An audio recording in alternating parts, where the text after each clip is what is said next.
Hi, this is John Golda from Solid Rock Marriage Restoration. Glad you can join me. I want to talk today about discovering the power of surrender in your marriage, uniting hearts through faith, and that's surrender to God.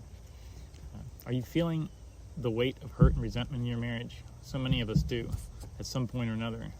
Do you fear that these negative emotions are going to drive a wedge between you and your spouse? There is a path to healing, to rebuilding the trust and the intimacy that once defied the relationship. Let's explore the transformative power of surrendering to God's will in your marriage. I know it's been important in my life and in my marriage. I think it is for many Christians to really have that thriving marriage that they're looking for.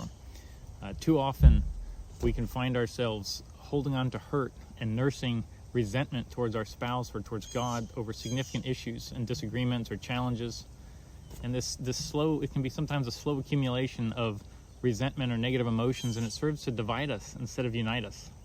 It can erode the foundation of marriage. It can cast a shadow over the feelings of love and intimacy and positivity that you might have flourished.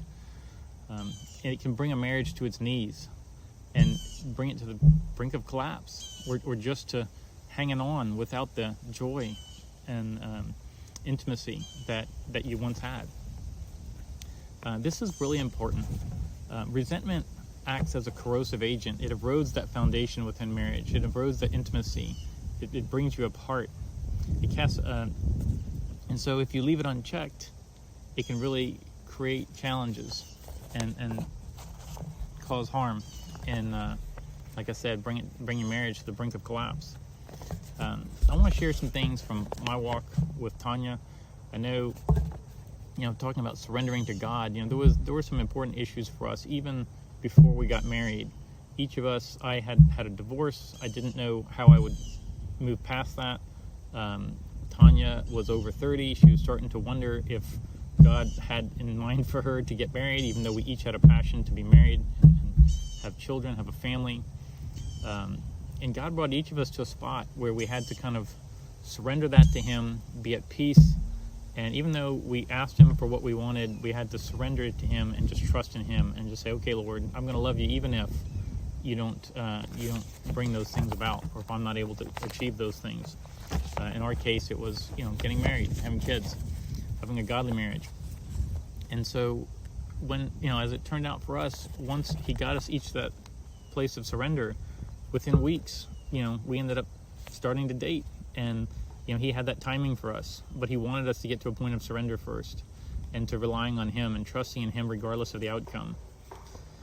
And then within weeks, we started dating, and 19, 20 years later, depending on how you round the months, between the dating, the engagement, and the marriage, here we are, and we got four wonderful kids, and a love story that's lasted more than that long of time.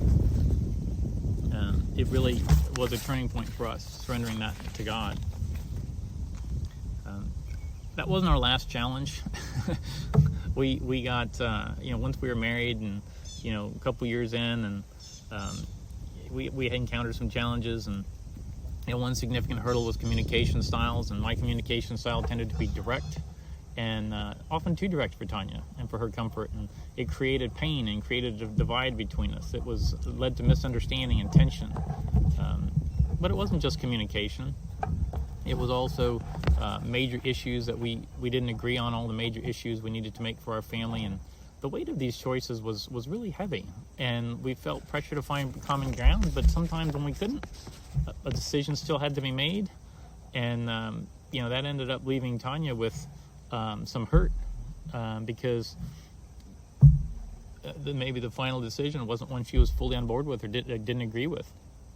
But we had to move forward, and that was difficult, and so that built up some resentment and some hurt, and that was eroding our intimacy as well. But she had, there were challenges on the other side as well. A lot of the ways in which Tanya would approach running the home, and were different than what I would have expected, what I felt comfortable with, really what I was used to based on my personality. And so, I would have feelings of resentment or hardship or negative feelings that I had to deal with towards her and how she was approaching things. And when resentment takes root, it threatens to really destroy that intimacy and closeness as husband and wife. It just festers if it's left unchecked. And so, we also have seen this not just with us. We've seen this in the couples that we work with in our 90-day Marriage God's Way with MAA program. And, one example, there's a couple who is struggling to have children. And the wife is recognizing in herself some resentment and some hurt that she holds towards her husband because they're not able to have the children she's always wanted. And that's a big issue that can divide. And it's not always simple to work through. And you can't always control the outcome yourself. There are things you can do, and you should do them. But then we have to bring it before God, as she's learning. You have to bring it before God, release it to Him, ask for His help, and seek to have the mindset that you're going to not let resentment build between you and God or between you and your spouse in order to continue to cherish your marriage and for it to thrive in your relationship with God.